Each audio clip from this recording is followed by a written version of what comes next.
Exploring the car, post-rock style though. Morning everybody, it's Wednesday morning. Really pressed for time today, I'm running late. I'm tired as hell, I'm sore, but I'm trucking on.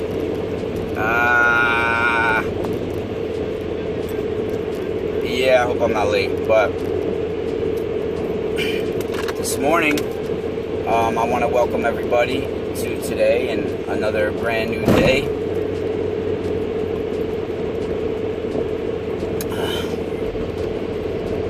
Let's talk about some ghosts, spirits, interdimensional beings.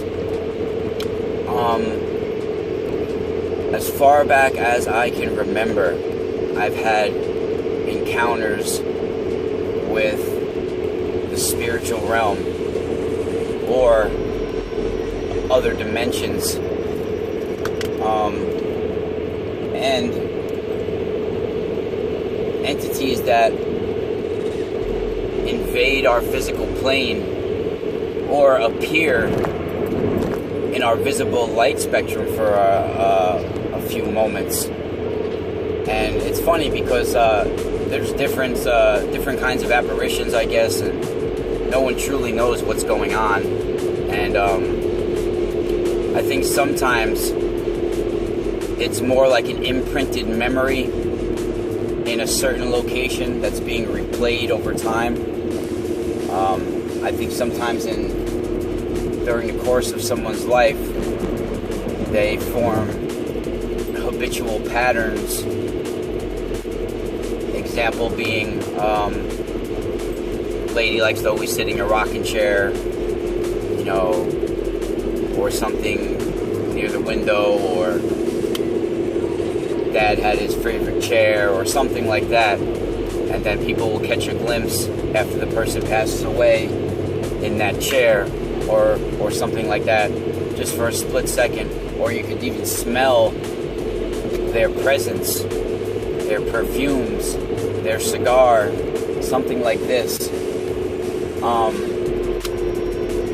This is from experiences in my life, how I can relate to how I am getting this information and explaining it, from certain things that I've experienced and other accounts of other people as well. Just 2 days ago, 2 days when it was Mika's birthday, we were in front of her mom's house, and her street is very old. I mean, even before the 1700s, when the settlers came and took the land from the Indians, the Native Americans. Actually, you know what? In the Northeast, in the New York area here, I go to a festival every year, every August, first Saturday and first weekend in August every year, and I've been going since I'm a kid. It's over here in Bear Mountain, Anthony Wayne Recreation Center. They have it at, and it's Bear Mountain, New York, in the mountains here, and they have a Native American festival every year, and they have they do different rituals there as well, and I got to know them pretty well over the years, and some of the elders know who I am and really like me and welcome me and treat me well, and they don't mind being called Indians. They call themselves Indians. So that Native American, them being upset about being called Indians is only in certain areas, because, up here in the Northeast, New York, like I said, they call themselves Indians. So,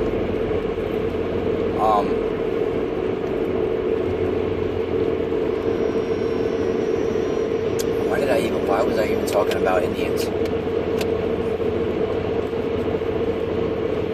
Oh, the land. I mean, there was a famous battle of Stony Point that happened in this area, and George Washington and everybody were in this area at one time, and it's right on the Hudson River.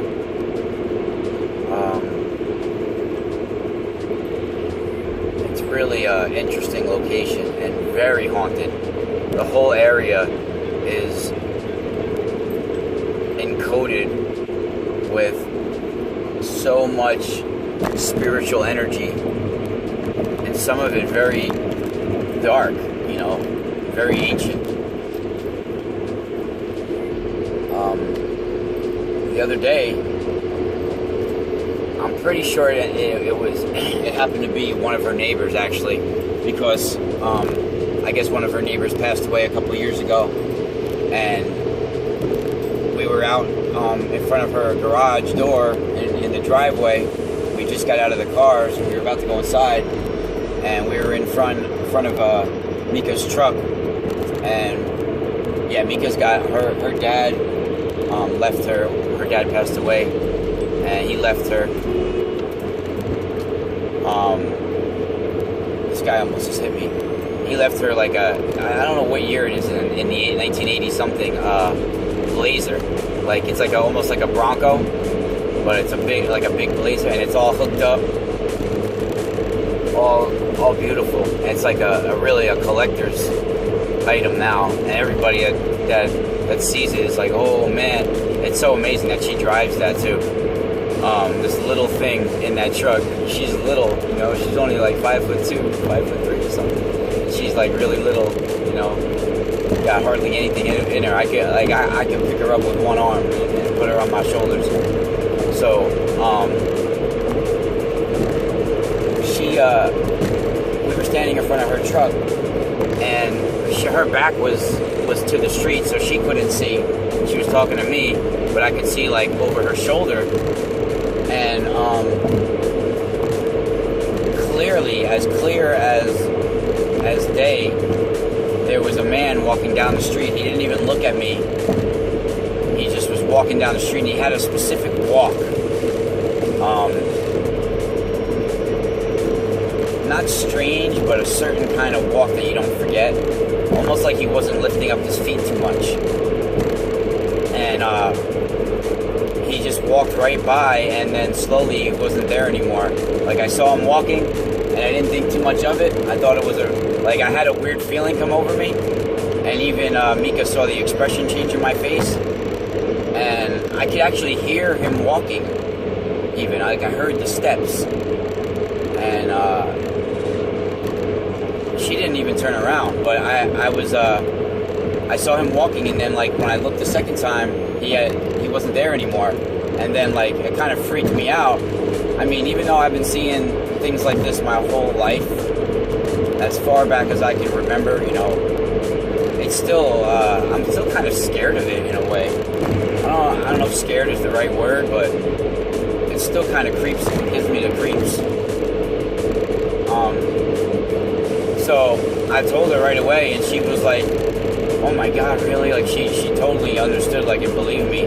She saw the way my mood changed, and, how my face looked probably, and,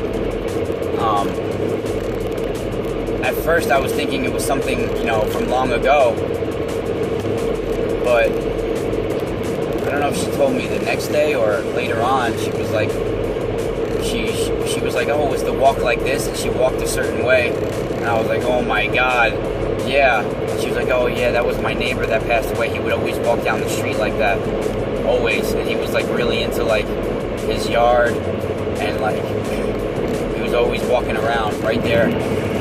So I think that for sure him, and maybe some kind of imprinted memory of his energy. And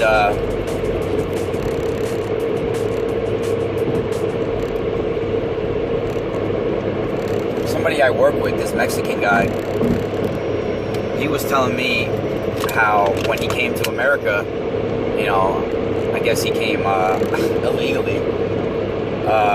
He was walking in the desert for like 4 days, and he was 9 years old, and he was with a group of people, his family and a group of others, and they all knew each other. They've been walking with each other for days, and they all knew who was in the group. They knew that my friend that I work with was the youngest in the group. He was like 9 or 10 years old at the time, or 11, and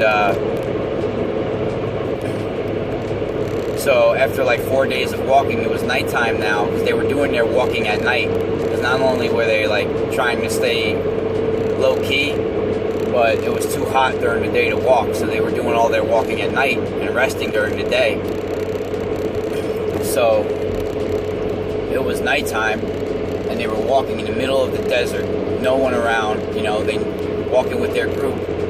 And all of a sudden, this guy that I work with, he had this, he's 9, 10 years old at the time. He has this feeling that comes across, like, over him. And he feels like that, all of a sudden, like, he feels like a presence. So he looks over to his left, and he sees this young, this lady carrying this young baby, this little baby, in her arms. And she's walking with her eyes straight forward. She didn't look at him or anything, but real as day, not like see-through or anything, like real as, that's how, even the other night, the guy that I saw, it's clear as day, like it's a real looking person.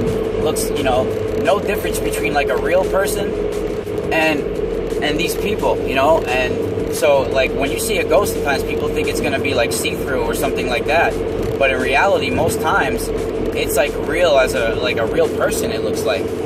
So he looked to his left, and he saw this mother carrying her little baby, and all the hair stood up on his whole body, like freaked him out to the core.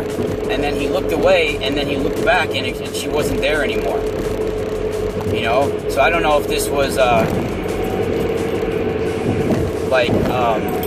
someone that was protecting them on their journey, who maybe died with their baby walking in the desert the same way, like coming, so there's probably way more to that story.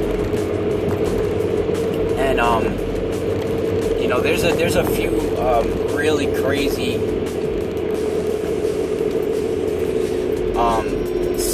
stories, spirit stories that I have that I really can't get into right now because I'm about to go into work.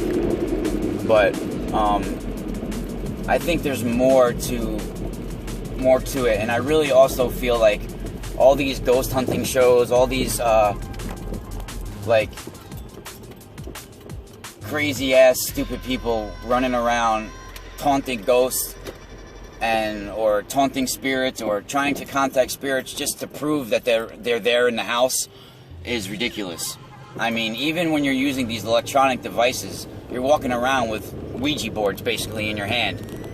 You're making soul contracts with spirits because you're inviting them into your life.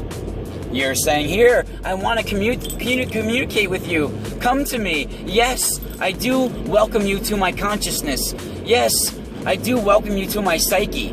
I mean, right there, you're evoking them in a way and making some kind of agreement to have them in your psyche and in your consciousness.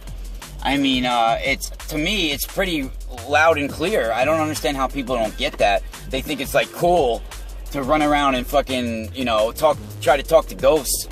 And you don't even know what you're dealing with. You don't even know if you're dealing with dark matter entities that stay outside of our visible light spectrum and can manipulate the antimatter and can manipulate your consciousness. And you think you're talking to long lost Uncle Joe, and you're talking to some antimatter entity, some being of fire who can manipulate your mind and manipulate the elements and everything else. So, you should be really almost like a well-versed shaman if you're gonna do anything like that.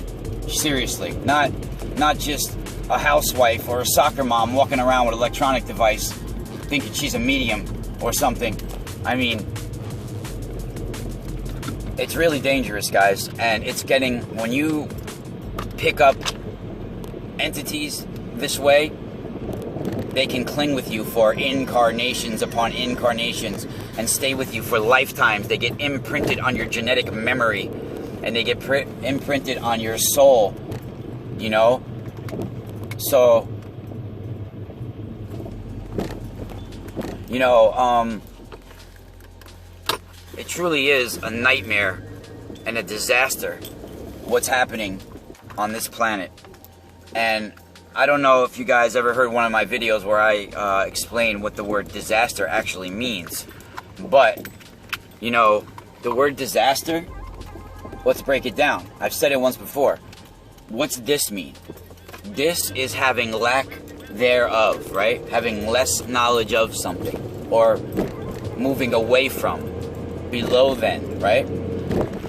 Aster is knowledge of the stars, to know the stars. So a disaster is having less knowledge of the stars, no knowledge of the stars. And that is a disaster. What's happening on this planet is a disaster. We do not know our star origins.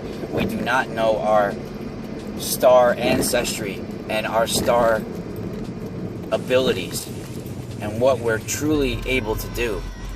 And when you're walking around with electronic devices, walking in homes, expecting a ghost encounter, you're inviting it to you, and you're opening up dimensions to these lower astral realms, and they are clinging to your souls.